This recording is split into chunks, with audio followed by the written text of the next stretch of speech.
Brock Lesnar! Wow, that was bad. I love what Paul Heyman has gotten to do with the bloodline, but damn do I miss that entrance. Brock Lesnar is probably a sleeper pick for one of WWE's most profitable products of all time, being presented as the final boss, I wrote this before the Rock storyline clearly, in WWE for at least half of that time. He's a very big deal to the company, so they probably don't want you to think about these 10 things that WWE want you to forget about Brock Lesnar. Number 10, oh poor Zach Gowen. Shout out to Zach Gowen. I read an interview of him talking about how he felt like he squandered his WWE career, quoted, "The inability to conduct myself as a representative of a worldwide billion-dollar company. I didn't have the tools to do it." And you know what? That is a really respectable thing to say in hindsight, but also, the kid came in at 19 years old into a still very old school wrestling locker room, and considering the mix of main event level talent he was working alongside and the insane stunts that he was pulling, Zach, man, go easy on yourself. Speaking of go easy, hey Vince, maybe we don't have to make a punchline out of the one-legged wrestler and have Brock Lesnar launch him down a flight of stairs. Lesnar has a lot of big, high-impact moments that are shown countless times in montages. There's a pretty good reason you haven't seen this one in a few years. Number 9, the Shooting Star Press. This is probably the scariest botch of all time to not result in a hefty injury or worse. WrestleMania 19, it was main evented by Brock Lesnar and Kurt Angle, and toward the end of the match, Lesnar, for I believe the only time on the main roster, busted out a Shooting Star Press from his developmental days, and well, yeah, the result is probably why you only did the move once, right? Number 8, Bob Holly's neck. Now, right out the gate, this is not a diss at Brock Lesnar. Professional wrestling is inherently dangerous. It is a very dangerous sport. It's entertainment. And when you step into the ring, you run the risk of accidents happening, and this seems like it was legitimately just a true accident. A mistake. No one's at fault here. During a SmackDown match back in 2002, Brock Lesnar brought up Bob Holly for a powerbomb. Seems like Holly doesn't fully get himself up for the move, and when Lesnar drops him down, it was directly on his neck. A lot of people think it was a case of sandbagging on Holly's part. A lot of people blame Lesnar because he kicked Bob in the head after, but like, we don't really know what happened. Lesnar probably didn't realize he just broke a man's neck. Bob, still to this day, doesn't blame Brock. Lesnar, every day, called Holly while he was in the hospital. I mean, who the hell are we? Number 7, throwing the Universal Championship at Vince. Oh, wrestling, you're so silly. WrestleMania 34 was main evented by Roman Reigns and Brock Lesnar, and their first, and I believe only, ever professional wrestling match. Christ's sake, it wasn't even their first Mania main event. Like their two favorite action figures, they just keep clunking them together. While they've had one great match, they've also had some stinkers, and this one truly, I think Roman kicked out of like 6 F5s before finally being pinned and losing the match anyway. Pinnacle of just finisher spam nonsense that no one in attendance was interested in. Clearly based on the chorus of boos. This isn't just my opinion, this was the building's opinion. WWE had been working on a documentary and had a camera lined up in Gorilla after the match, which gave this weird glimpse into the reality, as when Lesnar comes back through the curtain, he chucks the Universal title at Vince, to which Vince hilariously responds, "Asshole." Number 6, WrestleMania 20. Somehow, someway, Goldberg versus Brock Lesnar is looked back at with fondness as a feud because the stars aligned and allowed these two Herculean nightmares to cross paths again in 2016 and 17. For the most part, it was amazing. For over a decade prior, however, Goldberg versus Lesnar was one of the great missed opportunities in wrestling history that actually happened. It sucked. Despite both being hot property, Goldberg's booking kind of screwed him up, but anyone and everyone could have let momentum bounce right back in his favor if it meant seeing these two titans clash. Toss Stone Cold a referee shirt, and sorry, when does the bad part happen? Well, everyone in attendance that night knew two things. Goldberg was about to leave the company, and Brock Lesnar was also about to leave the company. Not even Stone Cold could save this disaster of two people who truly couldn't be paid millions to give a damn about this match. Number 5, Good old-fashioned racism. Well, one of those description fits, and it's not good. While WrestleMania 20 was a bit of a disaster for Brock, the lead up to his infamous first bout with the Bird gave professional wrestling one of its sweetest, most deserving championship coronations of all time. Eddie Guerrero beating the Beast at No Way Out 2004, genuinely one of wrestling's great triumphs. But wow, the feud had a little bit of sketch. WWE has had its fair share of moments one could describe as towing the line, if not just flat out racist. On an episode of SmackDown leading up to their matchup, Brock made an interesting entrance to the ring, played in via Mariachi band, shucking and jiving his way up to the apron with all the respect of 1890s white America.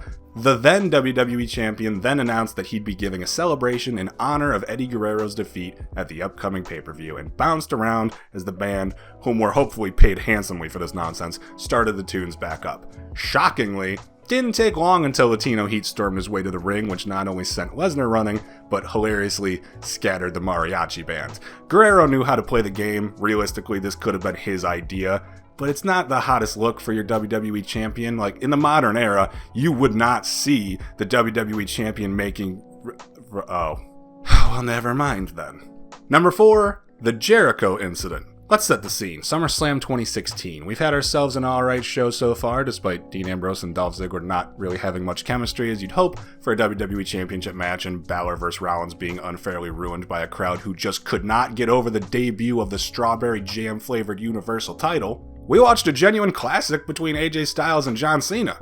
Can't be that bad of a show. All the eyes are focused on the main event, however. Lesnar versus Randy Orton. And besides the Cena Styles classic, this is pretty much the only thing anyone remembers about the show. The live execution of a snake via elbow. This match went just shy of 12 minutes, and without rewatch, I couldn't tell you a single goddamn thing that happens besides the ending, where Lesnar just mauls this poor man with strike after strike after strike after strike. Motherfucker was trying to bowl a 300 that night. The finish was so uniquely real looking, legit ending in TKO, which you never see in wrestling these days. Wrestlers in the back were legitimately getting worked and thought Lesnar decided to go into business for himself and really just beat the Viper back into the snake hole he slithered from. One such man was Chris Jericho, taking exception to what he perceived to be unprofessionalism and, in his own words, was ready to bite Brock Lesnar's nose off. I remember just looking at him and it's like, if he hits me, I'm going to bite his nose off. And he would have killed me. Like, thankfully, we didn't. It's just things that happen when you get worked up, and there's a long story behind it. I'm glad he didn't. I'm glad.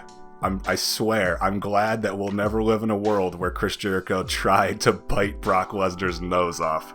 Number 3, Kofi got screwed. Kofi Kingston's WWE Championship story is an unfortunate one, with one of the greatest climbs to the top of the mountain you can find, a legendary moment of triumph, and then, I don't know man, to each their own, but for me personally, the reign itself didn't have a single moment as memorable as the beginning and the unfortunate end. Toward the end of 2019, WWE signed a huge billion-dollar deal with Fox to officially take over as the host of Friday Night SmackDown, and in doing so, WWE really wanted to show off their biggest, best, and importantly, most profitable superstars. So what I can only imagine was done in an effort to show Fox that they've got the most dominant, powerful, eye-drawing superstar in all of entertainment. They had Brock Lesnar beat Kofi Kingston in 10 seconds. He hit one F5, and that's the match. 6 months, championship reign, ended with one move.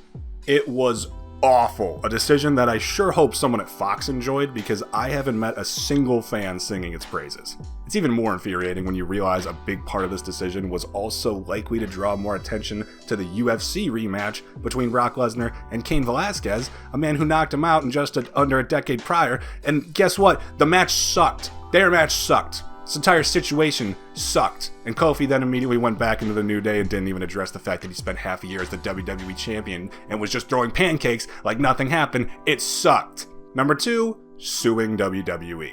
Despite all the rumors of Lesnar's departure from WWE after the recent scandal, once again, I repeat, I really hope Janelle Grant is having a nice day. Triple H himself has stated Brock is still part of the company. But in 2004, after almost exactly 2 years spent pretty consistently at the top of the world, Lesnar got sick of the wrestling world and he made his exit from the company. To each their own, go live the life you want to live. Problem comes in 2006, after his attempt to play football for the Minnesota Vikings didn't go his way. Lesnar realized that WWE's no-compete clause meant he couldn't return to professional wrestling until the year 2010. Which, by the way, little aside, he claimed that that meant he couldn't wrestle until he was past his prime, implying that Brock Lesnar has ever not been in his prime. Lesnar successfully sued the company, and not long after was able to make his way over to New Japan Pro Wrestling, and if I'm correct, which I rarely am, is the reason the wrestling non-compete clauses only last 3 months till this day. That's probably wrong, but let's just pretend I know things. And number 1, the plane ride from hell. In all honesty, there are entries on this list that could probably be ranked higher for Lesnar specifically, but given the context of everything else that happened on this infamous 2002 plane ride, and everything involved in the current scandal, yeah, it can top the list. The plane ride from hell had a lot of reasons it earned that moniker, but Lesnar's doings could have easily become the worst thing to happen on that airplane if things had gone just a little bit worse. For reasons that we'll just describe as dumb boy locker room behavior, take that how you will, Curt Hennig and Brock Lesnar ended up getting into a fight on the plane, which is something I've known for so long I don't think it really hits me anymore just how terrifying the thought of any two people fighting during a flight is. Let alone these two people? Why wrestle in front of 30,000 people when you could wrestle 30,000 feet in the fucking air? Dude, I might have just jumped out of the plane at that point. Not like the end result wasn't nearly death for every single passenger on board, seeing as during the flight, Curt and Brock managed to bash against the emergency exit, meaning they were literally inches away from tanking the plane and sending everyone there to the next life. And those are 10 things WWE wants you to forget about Brock Lesnar. What are your thoughts? Let us know in the comments down below. After liking the video, subscribe to the channel, and notifications, and that bell.